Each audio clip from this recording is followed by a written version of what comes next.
रविवार की अगर प्रदोष पड़ जाए, कौन से दिन? रविवार की प्रदोष के दिन ये प्रयोग अवश्य कर कर देखिएगा।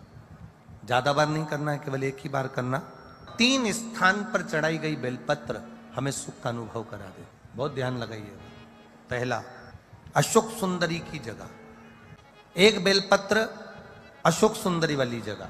अब उसको अशोक सुंदरी की जगह पर भी चढ़ाने का तरीका क्या है? ये बेलपत्र चढ़ाएंगे तो उस बेलपत्र को चढ़ाते समय आपकी जो बेलपत्र की डंडी है, वो बेलपत्र, रविवार प्रदोष के दिन का ये उपाय है महाराज। ये बेलपत्र की जो डंडी है, इस डंडी का भाग शिवलिंग की ओर होना चाहिए। ये जो डंडी है, इसका भाग अशोक सुंदरी पर जब चढ़ाएंगे तो शिवलिंग की ओर इसका भाग होगा महाराज। दूसरी, बेलपत्र को जब हम समर्पित करेंगे तो जलाधारी का जया, विषहरा, शामरीवारी, दौतली, देव, मान लो जलाधारी ऊपर नहीं है शंकर जी के, तो उसका स्मरण कर कर 5 कन्याओं का नाम लेकर शंकर भगवान के शिवलिंग पर बेलपत्र रखेंगे। बेलपत्र कहाँ रखना है? आप अगर यहां बैठे हो तो आपके विपरीत में डंडी का मुख होना चाहिए। ये बेलपत्र की जो डंडी है, इसका मुख आपके विपरीत, आपके ठीक विपरीत की ओर डंडी का मुख हो। ये 2 जगह बेलपत्र समर्पित करने के बाद तृतीय बेलपत्र शिवलिंग की जो जलाधारी है, जहां पर भगवान शंकर का शिवलिंग रखा है, वहां स्पर्श कराकर, केवल छुआना है, स्पर्श कराकर बेलपत्री के पेड़ के नीचे ही कोई कंकर हो, कोई शंकर हो या कोई मिट्टी का ढेला हो, नी हो, तो वहीं मिट्टी को थोड़ी सी ऊंची कर कर एक बेलपत्र बैठकर इस बेलपत्री की डंडी जड़ की ओर, मतलब जो वृक्ष होता है उस ओर इस डंडी का मुख होना चाहिए। ये 3 रविवार के प्रदोष के दिन शंकर भगवान पर चढ़ाई गई बेलपत्र से हमारा गया हुआ धन भी पुनः आने का रहता है, और हमारा जो व्यापार बार बार बंद हो रहा है, शिव की कृपा से एक बार चालू तो चालू हो ही जाता है। शिव कथा कर रही है कि शिव जी के मंदिर में जब आप एक लोटा जल लेकर पहुंचते हो, शिव जी के द्वार पर जब आप भगवान देवती महादेव की आराधना करने के लिए पहुंचते हो, तो 3 चीजें बिना मांगे मिल जाती हैं। आपको मांगना नहीं पड़ता, आपको शिव जी से कहना भी नहीं पड़ेगा, आपको भगवान शंकर से बोलना भी नहीं पड़ेगा, और वो 3 चीजें आपको मिल जाएगी। और बड़े सावधानी से जितने भी शिव भक्त आस्था चैनल पर, कोरवावासी जो आस्था चैनल पर, फेसबुक, यूट्यूब पर कथा को श्रवण कर रहे हैं, जो कोरवा छत्तीसगढ़ की इस पवित्र धरा से टीवी पर बैठकर, टीवी के सम्मुख में और मोबाइल पर, यूट्यूब, फेसबुक पर इस पवित्र कथा को श्रवण कर रहे हैं, वो ध्यान लगाकर सुनना कि वो 3 चीजें कौन सी है जो शंकर के द्वार पर जाने पर मिल जाती है। पहले नंबर पर है मन की शांति। पहले नंबर पर है मन की शांति। जम के बोलो, क्या चीज है? मन की शांति। आप सुबह उठे, आपने लोटा लिया, पानी का, जल का पात्र भरा और भगवान का स्मरण कर कर निकल जाए। मन की शांति, ये बिना मांगे, शिव जी से आप नहीं भी मांगेंगे तो भी मेरा देवाधिदेव महादेव आपको दे देगा।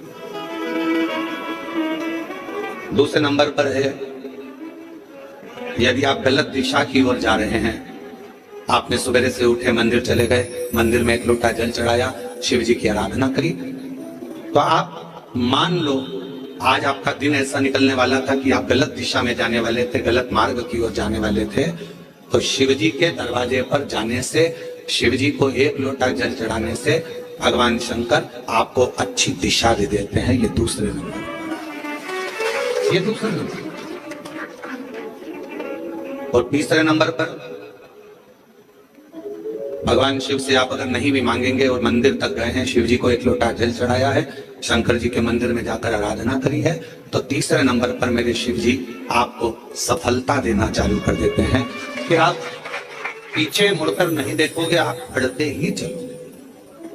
3 चीजें मेरा देवाधिदेव महादेव बिना मांगे देता है, बिना मांगे। कल कथा में एक बात कही थी, आप लोगों ने सुनी होगी कि माता, पिता और देवाधिदेव महादेव ये वृक्ष की जड़ की तरह। जड़ का काम मालूम है ना आपको? एक वृक्ष की जड़ क्या करती है कि उसमें अपन पानी दे दो तो उसकी पत्तियों तक पानी पहुंच जाता है। वृक्ष की जड़ में पानी दे दो तो फल तक पहुंच जाता है। वृक्ष की जड़ में पानी दे दिया तो फूल तक पहुंच जाता है। आप इतने बैठे हुए हैं या आस्था चैनल पर कथा सुन रहे हैं, ऑनलाइन शिव महापुराण की कथा सावन के महीने में चल रही है, आज कथा का द्वितीय दिवस है। जितने मोबाइल पर सुन रहे हैं वो भी जरा ध्यान लगाना, और टीवी पर सुन रहे हैं वो भी। क्या आप अपने घर के पौधे को, गमले को एक एक पत्ती में पानी अलग से देते हो क्या? जम के बोलो, नहीं। फूल में पानी अलग से देते हो? नहीं। फल में पानी अलग से देते हो? टहनी में पानी अलग से देते हो? नहीं देते। अगर फूल तक पानी को पहुंचाना है, टहनी तक पानी को पहुंचाना है, फल तक पानी को पहुंचाना है, तो जड़ में डाल दिया जाता है। जड़ से पानी पूरे पौधे में, पूरे वृक्ष में पहुंच जाता है। अब राम जी तक अगर तुमको तुम्हारी पूजन पहुंचाना है, भगवान कृष्ण तक तुम्हें अपनी कोई पूजन पहुंचाना है, देवी जी तक तुम्हें कोई पूजन पहुंचाना है, बृहस्पति महाराज, नवग्रह, राहु, केतु, चंद्र, सूर्य, बुध, मंगल, जो भी ग्रह, शनि आदि, उन तक तुम्हें अपनी पूजन पहुंचाना है। अपनी कुल देवी, कुल देवता, पितर देवता, जितने भी देवी देवता हैं, उन तक अगर आपको कोई पूजन पहुंचाना है तो किसकी पूजन करेंगे? तो कहा शंकर भगवान की अगर किसी ने पूजन कर ली तो 33 कोटि देवता तक वो पूजन पहुंच जाए। फिर वो पूजन 33 कोटि देवता तक पहुंच जाएगा। ये जितने भी देव हैं, जितने भी देवता हैं, जितनी भी देवियां हैं, जितने भी देव आदि हैं, चाहे वो पितर देव हो, चाहे कुल देव हो, चाहे वो कुल देवी हो, और जितने भी देवी देवता हैं, ये वृक्ष की पत्तियां, फूल और फल हैं। और मेरा देवाधिदेव महादेव इस वृक्ष की जड़ है। जड़ को पूज लोगे तो सारे वृक्ष के अपने आप पूरी पत्तियों को, पूरे फल को, पूरी पुष्प को पूज दिया जाए। आपको एक बार कथा में कहा था, जब नवग्रह शिव महापुराण की कथा का वाचन किया था तो उसमें वर्णन किया था। ब्राह्मण देवता ने पत्रिका देखकर ज्योतिषाचार्य जी ने अपनी पत्रिका के अनुसार, आपकी राशि के अनुसार आपको बताया कि आपको राहु लग गया।